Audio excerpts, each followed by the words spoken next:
Hello friends, let's crack SSC exams में आपका स्वागत है। आज के इस लेक्चर में हम देखने वाले हैं भारत के राष्ट्रपति के बारे में। तो आज के इस लेक्चर में हम भारत के राष्ट्रपति के बारे में क्वेश्चन आंसर के द्वारा सभी इंपॉर्टेंट फैक्ट्स को कंप्लीट कर लेंगे, जो कि एग्जाम की दृष्टि से बहुत ज़्यादा इंपॉर्टेंट होने वाले हैं। और मैंने जितने भी क्वेश्चन लिए हैं उन सभी के आंसर में अच्छे से डिटेल में डिस्कस करते हुए चलूंगा। बाद में आपको राष्ट्रपति के बारे में कहीं और पढ़ने की जरूरत नहीं रहेगी। जितने भी क्वेश्चन आते हैं आज के इस लेक्चर से आपके कंप्लीट हो जाएंगे राष्ट्रपति के बारे में। तो वीडियो को शुरू से लेकर लास्ट तक पूरा देखना है। वीडियो को स्टार्ट करने से पहले दोस्तों, यदि आपने हमारा टेलीग्राम चैनल ज्वाइन नहीं किया है तो इसको ज्वाइन करने के लिए टेलीग्राम ऐप पर जाकर एसएससी इनग्रेव नाम से चैनल को सर्च करके उसको ज्वाइन कर सकते हैं। इसके अलावा वीडियो के डिस्क्रिप्शन में आपको चैनल का लिंक मिल जाएगा, वहाँ भी आप इसको क्लिक करके ज्वाइन कर सकते हैं। और यहाँ पर आपको अनअकैडमी पर काफ़ी सारे बेनिफिट्स मिल जाते हैं, जैसे कि डेली लाइव क्लास हुआ, तो इसमें लाइव क्लास लेते हुए अपने एजुकेटर के साथ डिस्कशन करके अपना डाउट क्लियर कर सकते हैं। इसके अलावा देखिए लाइव टेस्ट और क्विज़ेस आपको देने को मिलेंगे। इसमें आप अपनी परफॉर्मेंस का एनालिसिस कर सकते हैं, किस स्तर की आपकी तैयारी होती जा रही है ये आपको पता चलता रहेगा लाइव टेस्ट के द्वारा। ठीक है, और जिस भी एग्ज़ाम की आप तैयारी कर रहे हैं उस एग्ज़ाम का कंप्लीट कोर्स आपको उसी के सिलेबस के हिसाब से मिल जाएगा यहाँ पर, अनलिमिटेड एक्सेस के साथ। मतलब ऐसा नहीं है कि कोई भी क्लास आप कोई भी लेक्चर एक ही बार देख सकते हैं। आप कोई भी लेक्चर कितनी बार देख सकते हैं उसकी कोई लिमिट नहीं है, और कितने भी टीचर का वो लेक्चर आप देख सकते हैं उसकी भी कोई लिमिट नहीं है। तो इस प्रकार से आप अनअकैडमी पर कोर्स खरीद सकते हैं। और यदि आपने अनअकैडमी लर्निंग ऐप अभी तक डाउनलोड नहीं किया है तो इसको डाउनलोड कर लीजिए। डाउनलोड करने के बाद जिस भी एग्जाम के कोर्स को आप खरीदना चाहते हैं खरीद सकते हैं, और यहाँ पर आप पा सकते हैं 10% का डिस्काउंट। 10% का डिस्काउंट आपको मिल जाएगा। देखिए, यदि आपको एसएससी का कोर्स खरीदना है तो एसएससी के कोर्स के लिए आपकी 12 मंथ की फीस है 6,000 रुपये। लेकिन अगर इसमें आप मेरा SHM कोड यूज करते हो तो आपको 10% का डिस्काउंट मिल जाएगा, और उसके बाद आपकी फीस हो जाएगी 5,400 रुपये। और यदि आपका टारगेट लंबा है, 24 मंथ का टारगेट है, तो 24 मंथ के लिए देखिए आपकी फीस होगी 7,200 रुपये। लेकिन अगर इसमें आप मेरा SHM कोड यूज करते हो तो आपको 10% का डिस्काउंट मिल जाएगा इसमें भी। तो इस प्रकार से देखिए 10% के डिस्काउंट के साथ आप अनअकैडमी पर कोई भी कोर्स खरीद सकते हैं। आपको यूज करना होगा SHM मेरा कोड यूज। ठीक है, तो चलिए आते हैं अपने टॉपिक पर। आज के इस लेक्चर में हमें राष्ट्रपति के बारे में देखना है। क्वेश्चन आंसर के द्वारा हम राष्ट्रपति के बारे में सभी इंपॉर्टेंट फैक्ट्स को कंप्लीट कर लेंगे, और सभी क्वेश्चन के आंसर हम डिटेल में डिस्कस करते हुए चलेंगे, जिससे कि देखिए आपको आसानी से सभी क्वेश्चन के आंसर डिटेल में याद हो जाएं। तो चलिए स्टार्ट करते हैं। देखिए पहला क्वेश्चन है हमारा, भारत में राष्ट्रपति का निर्वाचन किस प्रकार होता है? तो इसका आंसर हो जाएगा ऑप्शन डी, अप्रत्यक्ष रूप से। चार ऑप्शन आपके सामने हैं, तो इसमें अप्रत्यक्ष रूप से भारत के राष्ट्रपति का निर्वाचन होता है, ना कि प्रत्यक्ष रूप से। वो कैसे? क्योंकि देखिए भारत की जनता डायरेक्ट राष्ट्रपति को वोट नहीं करती है। भारत की जनता पहले जिन लोगों को वोट करती है, भारत की जनता पहले जिन लोगों को वोट करती है, फिर वो लोग राष्ट्रपति को वोट करते हैं, तो फिर राष्ट्रपति का निर्वाचन होता है। तो ये आपको पता होना चाहिए। आप देखिए, ये इन्होंने, भारत की जनता ने डायरेक्ट राष्ट्रपति को वोट नहीं किया है। भारत की जनता ने जिनको वोट किया उन्होंने राष्ट्रपति को वोट दिया। ठीक है, तो इस प्रकार से अप्रत्यक्ष रूप से राष्ट्रपति का निर्वाचन होता है, प्रत्यक्ष रूप से नहीं होता है। अब ये राष्ट्रपति के निर्वाचक गण में कौन कौन सदस्य सम्मिलित होते हैं, ये हम क्वेश्चन नंबर 3 में डिटेल में देख लेंगे। अब हम आते हैं दूसरे क्वेश्चन पर। क्वेश्चन नंबर 2 में दिया है, राष्ट्रपति का रिक्त स्थान भर लिया जाना चाहिए। तो राष्ट्रपति का रिक्त स्थान कितने समय में भर लिया जाना चाहिए? आपके सामने ये चार ऑप्शन है। पहला ऑप्शन है 90 दिनों में, दूसरा दिया है 6 माह में, तीसरा 9 माह में, और चौथा दिया है 1 वर्ष में। तो इसका आंसर हो जाएगा ऑप्शन बी, 6 माह में। तो 6 माह इसका आंसर बिल्कुल ठीक है। आगे देखते हैं क्वेश्चन नंबर 3, ये बहुत इंपॉर्टेंट है। देखिए, निम्नलिखित में से कौन भारत के राष्ट्रपति के निर्वाचन हेतु निर्वाचक गण में सम्मिलित नहीं है? तो जो भारत के निर्वाचक गण में सम्मिलित होते हैं जो सदस्य, उनका हमको पता होना चाहिए पहले। तो उनको हम पहले देख लेते हैं। राष्ट्रपति के निर्वाचक गण में कौन कौन सदस्य सम्मिलित होते हैं, पहले हम उनको देख लेते हैं। उसके बाद देखिए इस क्वेश्चन का आंसर हमें आसानी से पता चल जाएगा। अब निर्वाचक गण में सदस्य कौन कौन सम्मिलित होते हैं? देखिए, संसद में लोकसभा और राज्यसभा के निर्वाचित सदस्य, इन दोनों के निर्वाचित सदस्य, इसके अलावा प्लस सभी राज्यों की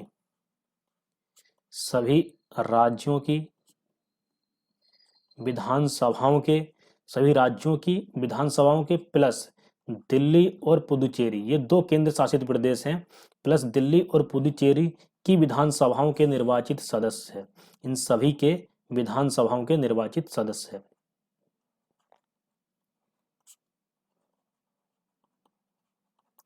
ठीक है, अब यहाँ सभी के निर्वाचित सदस्य की बात चल रही है, क्योंकि देखिए जो मनोनीत होते हैं वो राष्ट्रपति के द्वारा ही होते हैं। यहाँ पर राष्ट्रपति के द्वारा होते हैं और यहाँ पर राज्यपाल के द्वारा होते हैं मनोनीत। और राज्यपाल किसके द्वारा नियुक्त किया जाता है? राष्ट्रपति के द्वारा। इसलिए इसमें मनोनीत सदस्य शामिल नहीं किए जाते हैं। तो हमने देखा, देखिए संसद में लोकसभा और राज्यसभा के निर्वाचित सदस्य प्लस सभी राज्यों की विधानसभाओं के और दिल्ली और पुदुचेरी की विधानसभाओं के निर्वाचित सदस्य ये राष्ट्रपति के निर्वाचक गण में सम्मिलित होते हैं। अब देखिए यहाँ पर ये दिल्ली और पुदुचेरी, ये संविधान जब लागू हुआ था तब ये प्रावधान नहीं था। 70वें संविधान संशोधन के द्वारा ये प्रावधान किया गया। 70वां संविधान संशोधन कब हुआ था? 1992। तो 1992 से पहले दिल्ली और पुदुचेरी के विधानसभाओं के सदस्य की विधानसभाओं के निर्वाचित सदस्य सम्मिलित नहीं होते थे राष्ट्रपति के निर्वाचक गण में। 1992 के बाद इनको सम्मिलित किया गया 70वें संविधान संशोधन के द्वारा।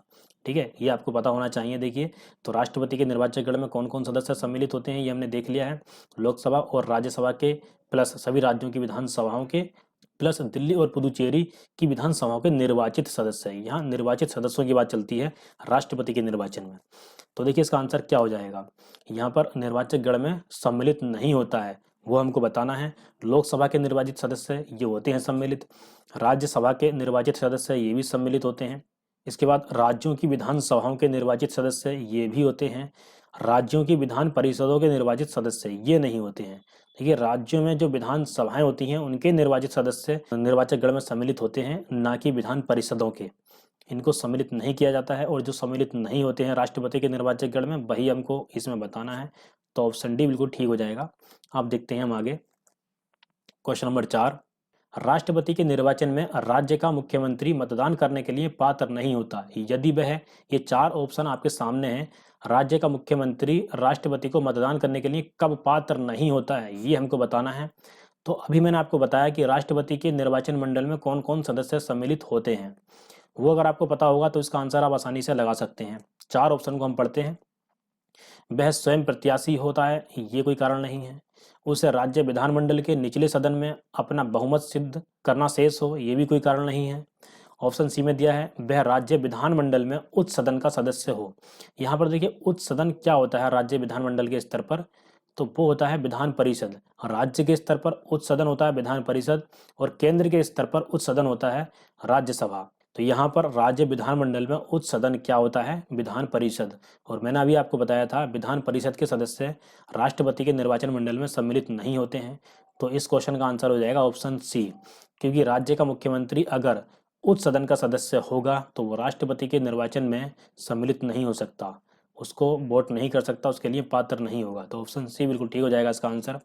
आगे देखते हैं क्वेश्चन नंबर 5, राष्ट्रपति के उम्मीदवार के लिए क्या आवश्यक नहीं है? तो यहाँ पर देखिए राष्ट्रपति की क्वालिफिकेशंस की बात चल रही है। राष्ट्रपति की योग्यताएं आपको पता होना चाहिए। राष्ट्रपति से संबंधित जो इंपॉर्टेंट आर्टिकल हैं उनका रिवीजन मैं आपको यहाँ पर करा देता हूँ। देखिए भाग 5 में संघ के बारे में दिया गया है।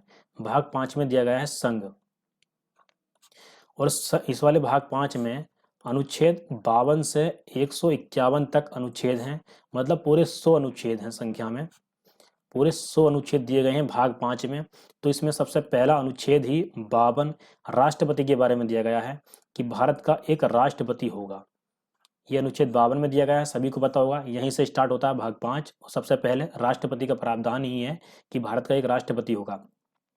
उसके बाद देखिए अनुच्छेद 53 में दिया गया है कि संघ की कार्यपालिका शक्ति, संघ की कार्यपालिका शक्ति राष्ट्रपति में निहित होगी। ये दिया गया है अनुच्छेद 53 में, संघ की कार्यपालिका शक्ति राष्ट्रपति में निहित होगी। अभी इससे संबंधित क्वेश्चन भी आगे आएंगे, तो यहाँ पर आपको ये याद कर लेना है। अब देखिए 54 में क्या दिया गया है? 54 में दिया गया है राष्ट्रपति का निर्वाचन। 54 निर्वाचन, यहाँ भी चन आता है, निर्वाचन में भी ये चन आ रहा है। इस तरीके से मैच करके आप लंबे समय तक आसानी से याद रख सकते हैं। अब इसके बाद देखिए 54 में निर्वाचन हो गया। अब 55 में क्या होगा? बहुत आसान है याद करना। अब राष्ट्रपति के निर्वाचन की रीति दी गई है अनुच्छेद 55 में।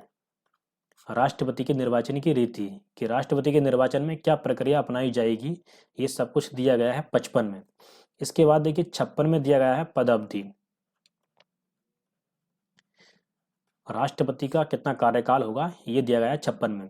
इसमें लिखा गया है कि राष्ट्रपति अपने पद ग्रहण के दिन से 5 वर्ष तक अपने पद पर बना रहेगा।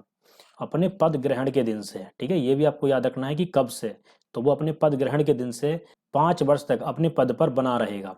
इसके बाद देखिए अनुच्छेद 58 में दी गई हैं योग्यताएं राष्ट्रपति की, कि क्या क्या योग्यता होनी चाहिए।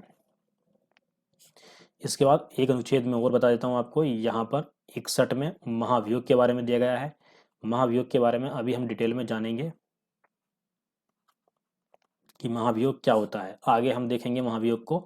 तो यहाँ पर देखिए आपको याद रखना है अनुच्छेद 58 में दी गई हैं योग्यताएं कि राष्ट्रपति की क्या क्या योग्यता होनी चाहिए। तो इससे संबंधित क्वेश्चन ये दिया है, क्वेश्चन नंबर 5, राष्ट्रपति के उम्मीदवार के लिए क्या आवश्यक नहीं है। जो आवश्यक नहीं है वो हमको बताना है। वह 35 वर्ष का हो, आयु उसकी 35 वर्ष हो, तो ये तो होना चाहिए, देखिए ये इसकी योग्यता में आता है। पढ़ा लिखा हो, ये जरूरी नहीं है। राष्ट्रपति पढ़ा लिखा हो, अब उसकी ये कोई योग्यता नहीं है। जो अनपढ़ व्यक्ति होगा वो भी राष्ट्रपति के निर्वाचन के लिए योग्य होगा। तो इसका आंसर ऑप्शन बी बिल्कुल ठीक हो जाएगा। आगे भी पढ़ लेते हैं हम, सांसद चुने जाने की योग्यता रखता हो। सांसद मतलब संसद में लोकसभा का सदस्य चुने जाने की योग्यता रखता हो, ये भी राष्ट्रपति की एक योग्यता होती है। इसके बाद ऑप्शन डी में दिया है देश का नागरिक हो, ये तो जरूरी है ही। तो देखिए वह 35 वर्ष का हो, सांसद या फिर लोकसभा का सदस्य चुने जाने की योग्यता रखता हो, ये भी जरूरी है। देश का नागरिक हो, ये भी जरूरी है। इसमें ऑप्शन बी में दिया है पढ़ा लिखा हो, ये जरूरी नहीं है। तो इसका आंसर ऑप्शन बी बिल्कुल ठीक हो जाएगा, क्योंकि जो राष्ट्रपति के उम्मीदवार के लिए आवश्यक नहीं है वही हमको बताना है। ऑप्शन बी बिल्कुल ठीक हो जाएगा। आगे देखते हैं क्वेश्चन नंबर 6 में, राष्ट्रपति 5 वर्ष तक अपने पद पर रहता है। तो राष्ट्रपति 5 वर्ष तक अपने पद पर कब से रहता है, तो ये दिया गया था देखिए अनुच्छेद 56 में। यहाँ पर आपने देखा अनुच्छेद 56 में पदावधि के बारे में दिया गया है। ये अनुच्छेद भी आपको याद होने चाहिए, कभी कभी डायरेक्ट अनुच्छेद ही पूछ लेते हैं। तो मैंने इसमें बताया था आपको, अपने पद ग्रहण के दिन से 5 वर्ष तक अपने पद पर बना रहता है राष्ट्रपति। तो ऑप्शन सी बिल्कुल ठीक हो जाएगा इसका आंसर। आगे देखते हैं।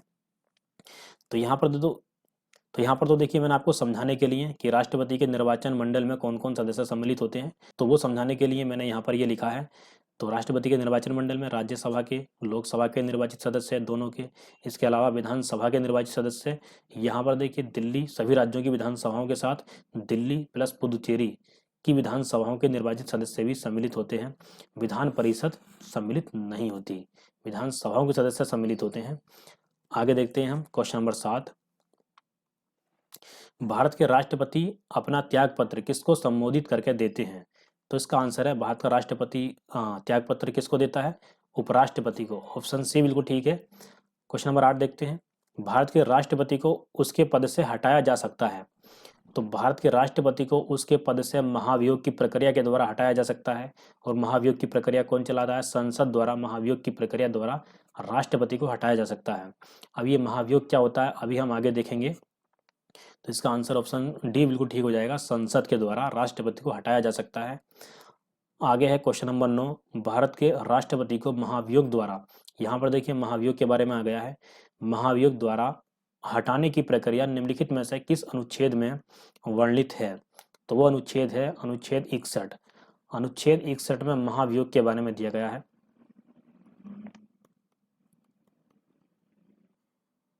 अब हम यहाँ पर ये देख लेते हैं कि महाभियोग होता क्या है। देखिए आपको पता है कि राष्ट्रपति को उसके पद से हटाना इतना आसान नहीं होता है, लेकिन अगर राष्ट्रपति के द्वारा संविधान का अतिक्रमण किया जाता है तो उस स्थिति में महाभियोग की प्रक्रिया के द्वारा राष्ट्रपति को उसके पद से हटाया जा सकता है। और ये महाभियोग की प्रक्रिया किस अनुच्छेद में दी गई है, अनुच्छेद 61 में। तो यहाँ पर ये बहुत इंपॉर्टेंट है, अनुच्छेद 61 में, संविधान में अनुच्छेद 61 में महाभियोग की प्रक्रिया के द्वारा राष्ट्रपति को उसके पद से हटाया जा सकता है अगर राष्ट्रपति के द्वारा संविधान का अतिक्रमण होता है। तो उस स्थिति में महाभियोग क्या होता है ये मैंने आपको बता दिया है। एग्जाम्स में ये क्वेश्चन बहुत पूछा जाता है कि महाभियोग क्या होता है और महाभियोग का प्रावधान संविधान के किस अनुच्छेद में है। आगे देखते हैं अब हम क्वेश्चन नंबर 10, भारत के राष्ट्रपति पर महाभियोग चलाने के लिए कम से कम कितने दिन पूर्व की सूचना आवश्यक है। देखिए जब राष्ट्रपति पर महाभियोग चलाया जाता है संसद के द्वारा तो उसके लिए राष्ट्रपति को 14 दिन पहले सूचना देनी होती है या नोटिस देना होता है। तो इसका आंसर ऑप्शन बी बिल्कुल ठीक हो जाएगा, 14 दिन पहले। अब देखते हैं क्वेश्चन नंबर 11, इसमें दिया है भारत के राष्ट्रपति की महाभियोग की प्रक्रिया है। तो भारत के राष्ट्रपति की जो महाभियोग की प्रक्रिया है, मतलब राष्ट्रपति को हटाने के लिए महाभियोग की प्रक्रिया जो की जाती है वो एक अर्धन्यायिक प्रक्रिया है। ऑप्शन ए बिल्कुल ठीक है, अर्धन्यायिक प्रक्रिया, क्योंकि ये न्यायालय द्वारा नहीं संसद के द्वारा महाभियोग की प्रक्रिया चलाई जाती है। तो इसका आंसर ऑप्शन ए हो जाएगा, अर्धन्यायिक प्रक्रिया। आगे देखते हैं क्वेश्चन नंबर 12 में, यदि भारत के राष्ट्रपति का पद रिक्त हो जाए और उपराष्ट्रपति भी ना हो तब निम्न में से कौन कार्यवाहक राष्ट्रपति होगा। देखिए आपको पता है कि जब राष्ट्रपति का पद रिक्त हो जाता है तो कार्यवाहक राष्ट्रपति कौन होता है, उपराष्ट्रपति। लेकिन अगर ये भी ना हो, ठीक है, उपराष्ट्रपति भी ना हो तो कार्यवाहक राष्ट्रपति कौन होगा। ये देखिए इसका आंसर हो जाएगा ऑप्शन डी, सर्वोच्च न्यायालय का मुख्य न्यायाधीश। इस कंडीशन में सर्वोच्च न्यायालय का मुख्य न्यायाधीश कार्यवाहक राष्ट्रपति होता है। राष्ट्रपति के बाद देखिए अगर राष्ट्रपति नहीं होता है तो उपराष्ट्रपति होता है, उपराष्ट्रपति भी अगर नहीं होगा तो सुप्रीम कोर्ट का मुख्य न्यायाधीश। तो क्वेश्चन नंबर 12 हमने देख लिया। आगे देखते हैं हम, क्वेश्चन नंबर 13 में दिया है संविधान के निम्नलिखित अनुच्छेदों में से किस एक के अंतर्गत संघ की कार्यपालिका शक्तियां राष्ट्रपति में निहित हैं। तो यहाँ पर देखिए संघ की कार्यपालिका शक्ति राष्ट्रपति में निहित होती है। ये अनुच्छेद किस में दिया है, अनुच्छेद 53 में।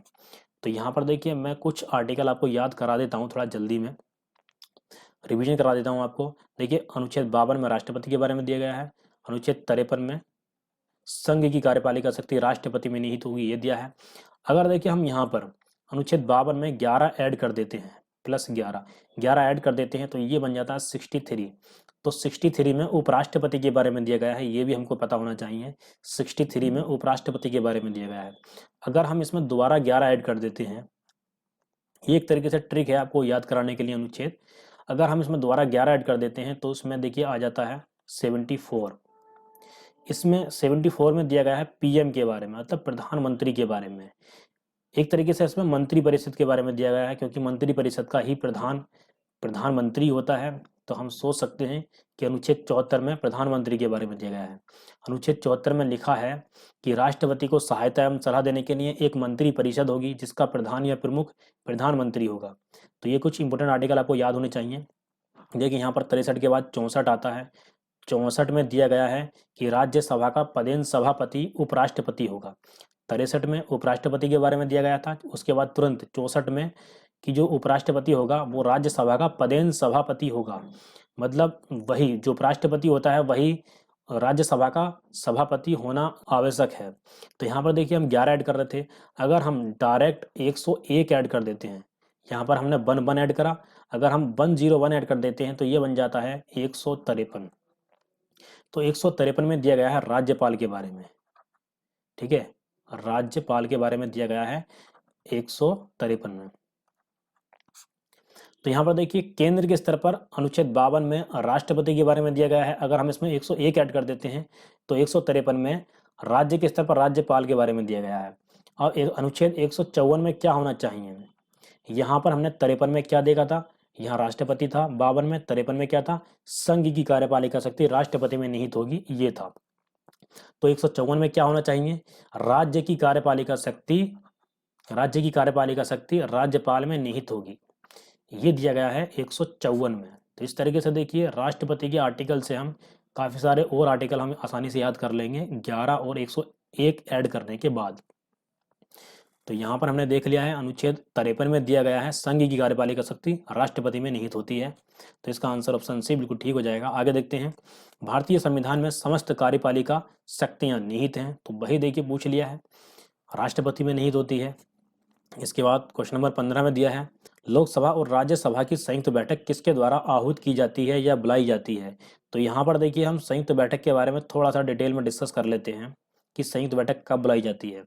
देखिए जब कोई बिल पारित होता है तो उस बिल या फिर विधेयक को लेकर अगर लोकसभा और राज्यसभा में कोई विवाद की स्थिति उत्पन्न हो जाए तो उसके निपटारे के लिए राष्ट्रपति के द्वारा संयुक्त बैठक बुलाई जाती है। तो इसका आंसर ऑप्शन ए हो जाएगा। अब यहाँ पर विवाद को समझ लेते हैं, विवाद कब होता है। देखिए अगर कोई बिल मान लीजिए कहीं भी पेश किया जा सकता है, मान लीजिए लोकसभा में पेश किया गया तो कोई बिल लोकसभा में पारित होने के बाद फिर कहाँ जाएगा, राज्यसभा में। अब राज्यसभा ने वो बिल पारित नहीं किया या फिर 6 महीने तक कोई रिप्लाई नहीं दिया तो इस स्थिति में विवाद की स्थिति उत्पन्न हो जाती है। तो उस स्थिति में राष्ट्रपति द्वारा संयुक्त बैठक बुलाई जाती है। तो इसका आंसर ऑप्शन ए हो जाएगा। अब उस संयुक्त बैठक की अध्यक्षता कौन करता है, ये भी हमको याद होना चाहिए। अध्यक्षता कौन करता है उस संयुक्त बैठक की,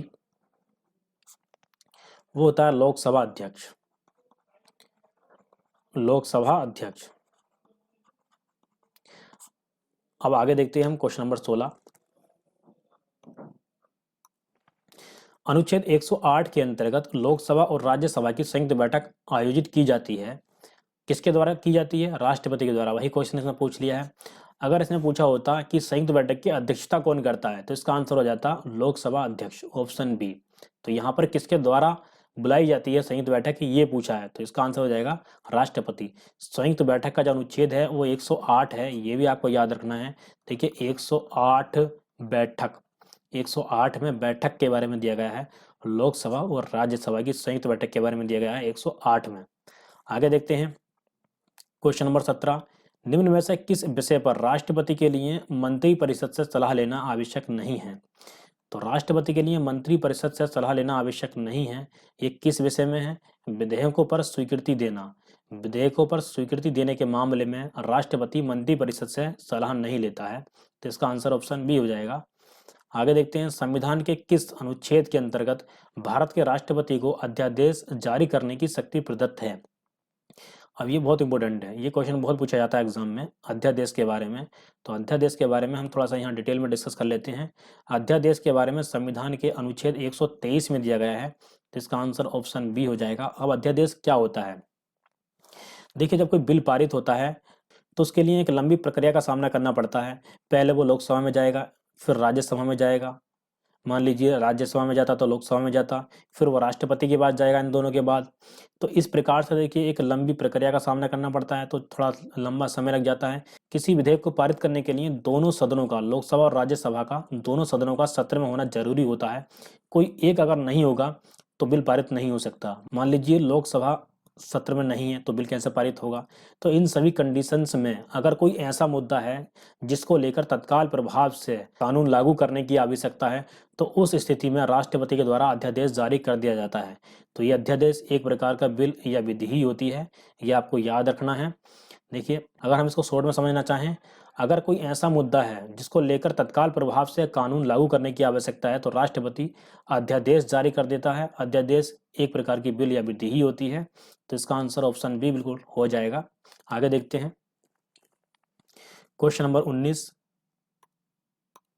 भारतीय संविधान का कौन सा अनुच्छेद राष्ट्रपति को उच्चतम न्यायालय से परामर्श करने की शक्ति प्रदान करता है? तो उच्चतम न्यायालय से परामर्श करने की शक्ति राष्ट्रपति की ये किस अनुच्छेद में दी गई है? अनुच्छेद 143 में। बहुत इंपॉर्टेंट है। अनुच्छेद 143 के द्वारा संविधान में राष्ट्रपति को उच्चतम न्यायालय से परामर्श या सलाह लेने की शक्ति है। अब देखिए राष्ट्रपति के द्वारा ये जो परामर्श या सलाह ली जाती है ये बाध्यकारी नहीं होती है। ये हमको याद रखना है कि ये बाध्यकारी नहीं होती है। राष्ट्रपति की मर्जी है वो इसको माने या ना माने। आगे देखते हैं क्वेश्चन नंबर 20 में राष्ट्रपति की क्षमा आदि की शक्ति। और राष्ट्रपति की क्षमा आदि की शक्ति ये कैसी शक्ति होती है? ये एक न्यायिक शक्ति होती है। ऑप्शन सी बिल्कुल ठीक है, न्यायिक शक्ति होती है। अब ये राष्ट्रपति की क्षमादान की शक्ति संविधान के किस अनुच्छेद में दी गई है? ये भी हमको याद होना चाहिए। तो ये दी गई है अनुच्छेद 72 में। 72 में राष्ट्रपति की क्षमादान की शक्ति है, तो ये भी हमको याद होना चाहिए। देखिए हम इसको कैसे याद करेंगे? राष्ट्रपति अनुच्छेद 72 के द्वारा कुछ बेहतर काम करता है, और वो बेहतर काम क्या होता है? क्षमादान। देखिए किसी को क्षमा करना बेहतर तो होता ही है। तो इस तरीके से हम आसानी से याद कर सकते हैं कि राष्ट्रपति अनुच्छेद 72 के द्वारा कुछ बेहतर काम करता है, और वो बेहतर काम क्या होता है? क्षमादान। Question number 21। निम्नलिखित में से किसी भौगोलिक क्षेत्र को अनुसूचित क्षेत्र घोषित करने का संवैधानिक अधिकार किसको है? तो ये है राष्ट्रपति को। ऑप्शन डी बिल्कुल ठीक हो जाएगा। राष्ट्रपति को यह अधिकार है कि वो किसी भौगोलिक क्षेत्र को अनुसूचित क्षेत्र घोषित कर सकता है। आगे देखते हैं क्वेश्चन नंबर 22। भारत के उपराष्ट्रपति का निर्वाचन एक निर्वाचक गण के द्वारा किया जाता है जिसके सदस्य होते हैं। तो राष्ट्रपति के बारे में तो हमने देख लिया था कि उसके निर्वाचक गण या निर्वाचन मंडल में कौन कौन सदस्य सम्मिलित होते हैं। अब यहाँ पर बात चल रही है उपराष्ट्रपति के बारे में। तो उपराष्ट्रपति के निर्वाचक गण में कौन कौन सदस्य सम्मिलित होते हैं ये हमको पता होना चाहिए। तो इसमें देखिए 4 ऑप्शन आपके सामने हैं। संसद के दोनों सदनों के सभी सदस्य, इसका आंसर ऑप्शन बी बिल्कुल ठीक हो जाएगा। जो संसद होती है, संसद के दोनों सदनों के सभी सदस्य उपराष्ट्रपति के निर्वाचन मंडल में सम्मिलित होते हैं। आगे देखते हैं क्वेश्चन नंबर 23। उपराष्ट्रपति को उसके पद से निम्न में से किसके प्रस्ताव द्वारा हटाया जा सकता है? देखिए उपराष्ट्रपति जो होता है वो किसका सभापति होता है? राज्यसभा का। तो राज्यसभा की अध्यक्षता कौन करता है? उपराष्ट्रपति। तो यहाँ पर आपको याद रखना है, उपराष्ट्रपति को उसके पद से राज्यसभा के प्रस्ताव के द्वारा ही हटाया जा सकता है। ऑप्शन ए बिल्कुल ठीक है, केवल राज्यसभा के प्रस्ताव द्वारा उपराष्ट्रपति को हटाया जा सकता है उसके पद से। आगे देखते हैं क्वेश्चन नंबर 24। भारत के उपराष्ट्रपति को हटाने संबंधी प्रस्ताव प्रस्तावित किया जा सकता है तो केवल राज्यसभा में। ऑप्शन डी बिल्कुल ठीक है। अब ये देखते हैं हम लास्ट क्वेश्चन, क्वेश्चन नंबर 25। निम्नलिखित में से किसी एक की अध्यक्षता ऐसे व्यक्ति द्वारा होती है जो उसका सदस्य नहीं होता है? तो इसका आंसर है ऑप्शन सी, राज्यसभा। जो उपराष्ट्रपति होता है वो राज्यसभा का सभापति होता है और वो राज्यसभा का सदस्य नहीं होता है। देखिए मैंने आपको बताया था अनुच्छेद 63 में दिया गया है उपराष्ट्रपति के बारे में, और 64 में दिया गया है कि उपराष्ट्रपति राज्यसभा का पदेन सभापति होगा। तो उपराष्ट्रपति राज्यसभा का पदेन सभापति तो होता है, लेकिन उसका सदस्य नहीं होता है। तो इसका आंसर ऑप्शन सी हो जाएगा, राज्यसभा का सदस्य नहीं होता है, फिर भी उसकी अध्यक्षता करता है उपराष्ट्रपति। तो यहाँ पर उपराष्ट्रपति राज्यसभा का सदस्य नहीं होता है तो उसको मतदान करने का अधिकार भी नहीं होता है। वैसे नॉर्मली उसको वोट करने का अधिकार नहीं होता है। तो इसका आंसर ऑप्शन सी हो जाएगा, राज्यसभा का सदस्य नहीं होता है उसका अध्यक्ष या फिर सभापति, और वो होता कौन है? उपराष्ट्रपति। ये दिया गया है अनुच्छेद 64 में कि उपराष्ट्रपति राज्यसभा का पदेन सभापति होगा। तो देखिए आज के लेक्चर में बस इतना ही। मैं उम्मीद करता हूँ आपको ये लेक्चर पसंद आया होगा। तो वीडियो को पूरा देखने के लिए थैंक यू दोस्तों। और यदि आपने हमारा टेलीग्राम चैनल ज्वाइन नहीं किया तो इसको ज्वाइन कर लीजिए, और अभी तक आपने हमारा ये चैनल सब्सक्राइब नहीं किया है तो चैनल को सब्सक्राइब करके बेल आइकन पर क्लिक कर लीजिए, जिससे कि आने वाली सभी वीडियोज़ के नोटिफिकेशन आप तक प्राप्त होते रहेंगे। साथ में देखिए टेलीग्राम चैनल को भी ज्वाइन कर लीजिए, क्योंकि टेलीग्राम चैनल पर हम सभी इंपॉर्टेंट वीडियोज़ से रिलेटेड जो जानकारी है वो देते रहते हैं। और मैंने आपको अनअकैडमी पर कोई भी कोर्स खरीदने के लिए बताया था कि उसमें आपको 10% का डिस्काउंट मिल जाएगा। उसमें आपको यूज करना होगा मेरा SHAM कोड, ठीक है। SHAM कोड को यूज करने के बाद आपको 10% का डिस्काउंट मिल जाएगा। तो चलिए दोस्तों मिलते हैं नेक्स्ट वीडियो में। Thank you so much.